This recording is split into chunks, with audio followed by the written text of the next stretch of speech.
Merdeka Belajar. Waktu itu saya beserta tim menjanjikan bahwa paradigma Kementerian Pendidikan dan Kebudayaan itu akan berubah menjadi jauh lebih gotong royong. Ya. Jadi inilah buktinya pada hari ini.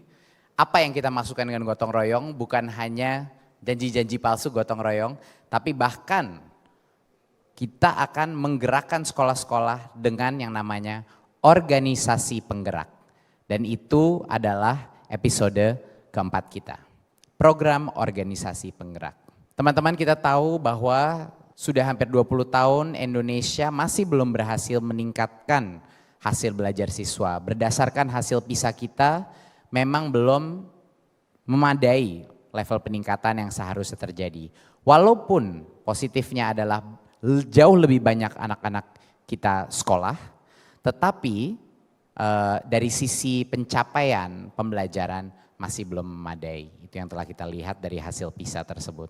Teman-teman, yang terpenting untuk diingat adalah seluruh perubahan kebijakan dan reformasi pendidikan ini tidak akan mungkin bisa sukses tanpa perubahan di dalam sekolah tersebut. Itu adalah kuncinya. Apapun yang kita lakukan kalau tidak terasakan oleh murid-murid di dalam kelas, artinya tidak ada perbaikan yang signifikan. Artinya tidak ada perbaikan yang bermakna. Perubahan itu harus dimulai di dalam sekolah. Sekarang saya akan mengenalkan suatu konsep, yaitu konsep namanya sekolah penggerak. Apa itu sekolah penggerak?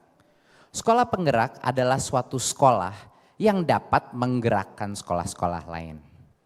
Apa itu ciri-cirinya sekolah penggerak? Satu, dia mempunyai kepala sekolah yang benar-benar mengerti proses pembelajaran siswa dan mampu mengembangkan guru-guru di bawahnya dia.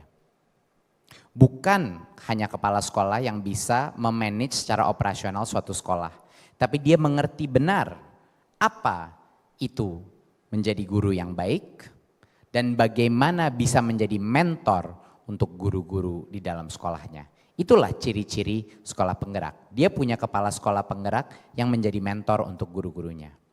Kedua, guru-guru di dalam sekolah penggerak selalu berpihak kepada anak. Dan dia tahu setiap anak itu berbeda. Sehingga dia mengajar pada level yang tepat untuk anak itu. Yang pas untuk anak-anak itu. Itu ciri-cirinya guru, yaitu ciri-cirinya guru penggerak. Dan tentunya dari sisi siswanya, mereka adalah siswa-siswa yang suatu sekolah yang menghasilkan profil siswa yang berakhlak mulia, independen dan mandiri, punya kemampuan bernalar kritis, kreatif, gotong royong, dan punya rasa kebinekaan dalam negara dan global. Dan yang terakhir adalah ciri-ciri daripada sekolah penggerak adalah komunitas di sekeliling sekolah itu mendukung proses pendidikan di dalam kelas. Dari orang tua sampai tokoh masyarakat, pemerintah setempat, semuanya mendukung kualitas belajar siswa. Ya, ini adalah ciri-cirinya sekolah penggerak, dan sekolah penggerak adalah sekolah yang bisa menggerakkan di masa depan, bisa menggerakkan sekolah-sekolah lainnya menjadi salah satu panutan, menjadi tempat pelatihan untuk sekolah penggerak.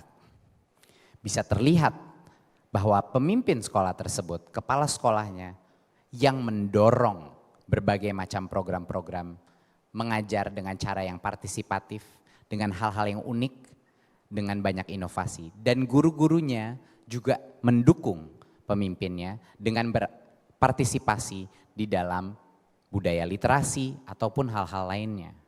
Dan itu adalah kuncinya sekolah penggerak. Sekolah penggerak terdiri dari kepala sekolah penggerak dan guru-guru penggerak.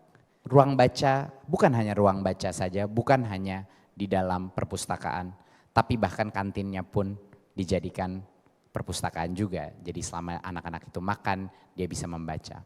Buku-buku yang dipilih bukan hanya buku-buku paket saja, bukan hanya buku-buku akademis saja, tapi buku-buku menyenangkan yang akan menarik bagi anak-anak. Karena yang terpenting itu adalah membaca. Guru-guru tersebut beraktif menciptakan berbagai macam inovasi di dalam kelas untuk khusus kebutuhan masing-masing anak. Itulah ciri-ciri guru penggerak. Jadi apa itu 3 hal yang kita selalu lihat di dalam sekolah-sekolah penggerak? Baik gurunya maupun anaknya, banyak tanya, banyak coba, dan banyak karya. Agar semua hal yang kita lakukan ke dalam 4,5-5 tahun ke depan ini terus berjalan selama-lamanya, kami membutuhkan ribuan sekolah penggerak di seluruh daerah Indonesia.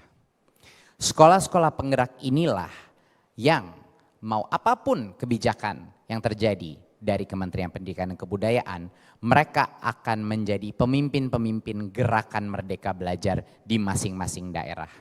Mereka lah menjadi mercusuar, mereka lah menjadi pusat pelatihan, mereka menjadi inspirasi bagi guru-guru dan kepala sekolah lain.